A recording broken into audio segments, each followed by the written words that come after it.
Citizens of the Reject Nation, we've changed the tire because we're here for another James Gunn thingy-a-majig, Guardians of the Galaxy. We've got a full trailer here for the next installment of Phase 5 after Ant-Man and the Wasp Quantumania. Heads up, our review for Quantumania will be going up on Tuesday. You know what, Coy? I'm going to see it Monday. You should, let's do one for the channel, too. Would you? A non-spoiler one? I got you. Yeah, well, let's get to it. You know what to do. Make sure you go ahead, leave a like. Coy undoubtedly will be the expert in this video for sure. So let's see what's going on.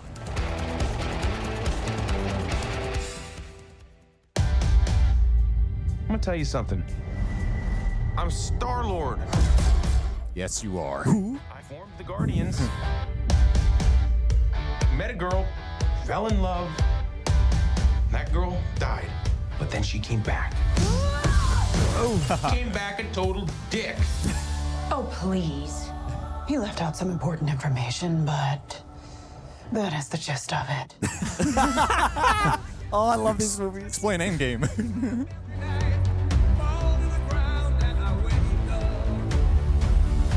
My sacred mission is to create the perfect society. Yes, it is. Evolutionary. He didn't want to make things perfect. Aw. He just hated things the way they are. Oh, interesting. If they're going to tie her to that. 2000 fun. I want you all to know that I'm grateful to fight beside my friends. Aw. Nice. Warlock.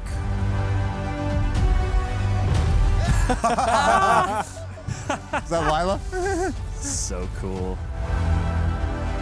We were always searching That's for Lylla. a family Yeah. It is. until we found each other. Oh. Cool. The action looks awesome. Ready for one last ride? Dude, Drax, man. I'm so worried about you, dude. I know. I don't want him to Fly die. away together. Into the forever and beautiful sky.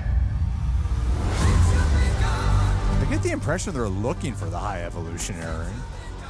Well, there's that one scene with the Yeah. wait a second that Whoever it was that you were in love with, it sounds more like her. Her?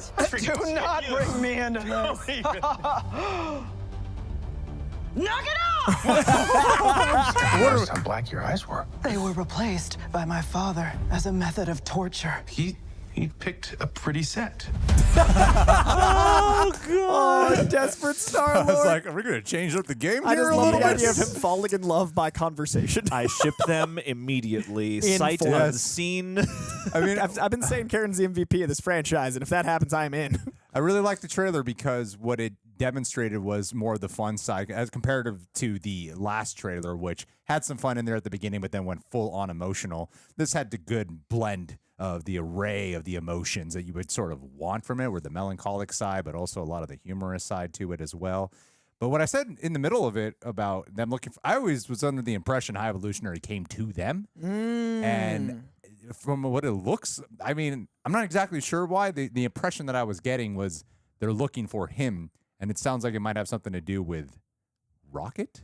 Maybe I've Rocket always thing- thought that that. they were looking for him. Well, I mean, it's very clear to me that Rocket is a creation of, right? Oh yeah, Like, we've yeah, known yeah. that from Undoubtedly, yeah, and they made it But clear here too. I Yeah. think that from the beginning, they've been trying to seek out what Rocket's origins are in a way. Like maybe they need to Yes. solve, like maybe he's hurt or maybe he's poisoned. Like there's something like an impetus, right? Yeah. Maybe he's the only one that can save him because he built him. Yes. So I'm wondering with now tying that into it, looked like there was a shot where it cut to Nebula.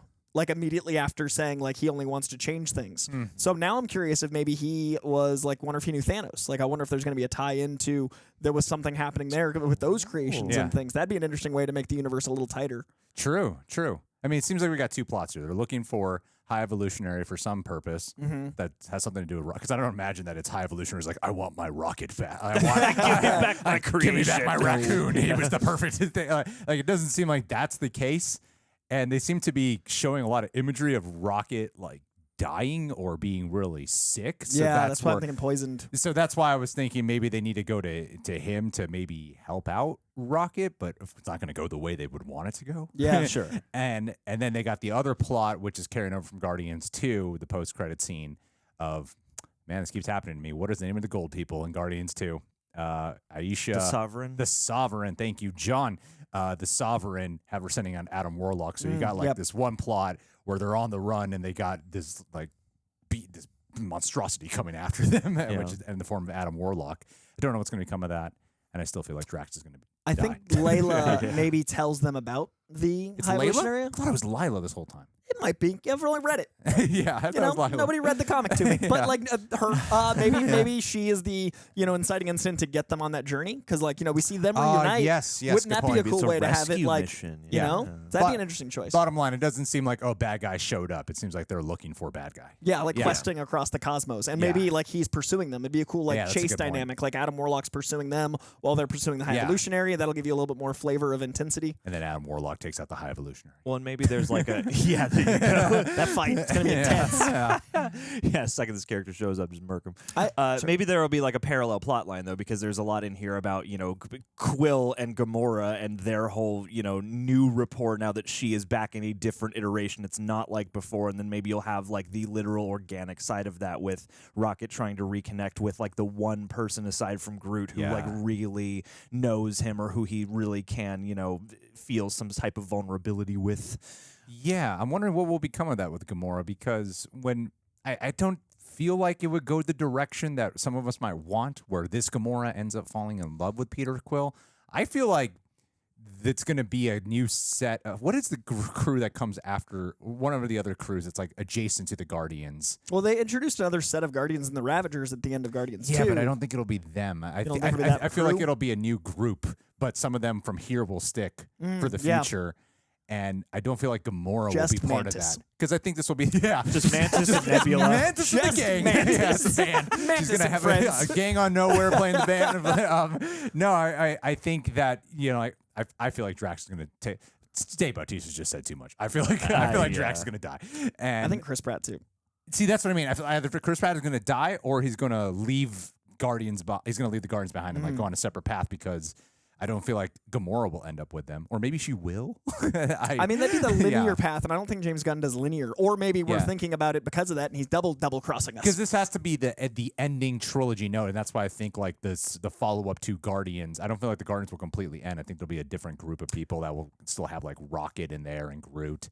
Oh, see, I don't see Yeah. Rocket making it. I feel think like- everyone's Oh, you dying. think Rock's gonna die? Oh, yeah, dude. I feel like Rock's gonna live, and they're just that's why they're showing us so much to get Of us him to dying. think, to get us to think he's gonna die, but I Yeah, don't think he's gonna fair. actually die. And I wouldn't put it past them to do that, but at the same time, yeah, I keep getting the feeling that Drax will go, Rocket will be the big emotional death, and then maybe somehow Quill and Gamora will ride off into the sunset and do their See, thing. I don't think if you got Drax who also died, he'd be like the Abraham. Well, then Walking Dead for you guys. He'd be like the Abraham to the Glenn situation. Sure. It'd be like everyone would just think about Glenn, like Rocket. No one would really think about. So I feel Unless he like dies halfway through the film, and then Yeah, they that's just keep punching us. Yeah. My big question Someone is, dies every act. yeah, they're like, man, I'm so tired. Everyone's dying. But I've been really intrigued by Adam Warlock being introduced softly in the first one in the Cocoon, right? We've been building to Yeah. Adam Warlock. So I'm really intrigued by now using the High Evolutionary as kind of a duality to Adam Warlock. If you've got the High Evolutionary. Duplicitous, one might say. No, but I think the interesting take on Adam Warlock is he is the idea of perfection. And then they just said he isn't striving for perfection. He just wants to change things. So it'd be very interesting if they have a commentary on like what perfection is and what evolution is versus what the evolutionary is actually doing. So you've got like the Nazis Yeah. who experimented on people like the monsters they were being what High they had Evolutionaries. good ideas. They're just thinking. They had intentions. But There's a reason we brought in some of their scientists But in High Operation Evolutionary- Paperclip. right, guys? We're all on the same High page about Evolutionary that, right? being that pure evil. High Evolutionary being the pure evil, and what that means for Adam Warlock and how that relates. Like what it is to achieve perfection, what it is to perceive there being perfection. Because if there's ever a team that is human, it's the Guardians. Yeah. Even though if they're not all human. Like But so it'd how- be interesting to have that duality of plot. But how does this tie into the DC universe? Well, see, James Gunn is going to bring Chris Pratt over to Star-Lord, and then Flash is going to reset the universe. He's going to be at the end of the movie, and then all the cast is going to be pulled in. Got it. Okay, now it all makes sense to me finally. Absolutely. It's going to be a what-if episode. That is the amalgam universe. We're going to get Dark Claw. We're going to get Spider-Boy. We're going to get all those characters. They're going to split. James Gunn is going to be the one above all. He's going to have a mustache like Stan Lee. It's going to be very confusing. He who remains, James Stan Gunn. Well, I feel like this one it will top at least the second one. Guardians one is the top of the top of the list for like top 5 for Marvel for me for sure. Same. So I don't know exactly where this will land. This Who might knows? be my favorite trilogy though when it's done. I hope it does that effect for me where okay, yeah, maybe I'm not a big fan of Guardians 2, but I would like to watch this one and go, but as a trilogy, it's a perfect package. Yeah, I totally. want that effect where like going back in hindsight, it automatically elevates Guardians 2 for me. We'll see how it goes. Alrighty, guys. Well, out of 10, what'd you get the trailer? I mean, I was immediately invested like 9.6. I was enthralled. Sure, I'll meet you at 9.6, Coy. 11. All right. 11. Trailers ahoy! These Woo! go to 11. Today's the day. Alrighty, guys. Well, thank you for being here. Can't wait to watch this movie. And so, yeah, keep a lookout for Ammon and the Wasp Quantumania coverage coming up this week. It's a similar tone, I suppose. Alrighty, we'll see you guys. I feel soon. so left But not out. before we do this. Mark Leach. Mark, my dude, it's Super Bowl Sunday here, and you're in the UK. I don't think you give a shit about what's going on right now. Nope. So I figured you were the perfect person to let feel welcome here. Well, I'll let you know. As 2 Americans, John right now is wishing he was with his family watching the game, and my family could not care any damn about it. I don't even care about it. Never have, never will. I care more about the Rihanna thing going on. But I want to say to you, dude, that I know 2013. Nope, 2013. 2013. My years are off here. I know that 2022 was a shit year, but I feel like this year you're going to really make it your own. And I want you to keep on doing that thing where you are able to be vulnerable, keep connecting, and you have a gift of empathy, and you have a gift to really understand people at a deeper level. And also you're just a very understanding individual. So please keep honing in on those qualities and just amplify them even more because people need that gift more and more these days. So thank you so much for being you. And I'm hoping that it can be a more optimistic perspective as you set forth on this journey ahead of you, buddy. Thank you again for being here.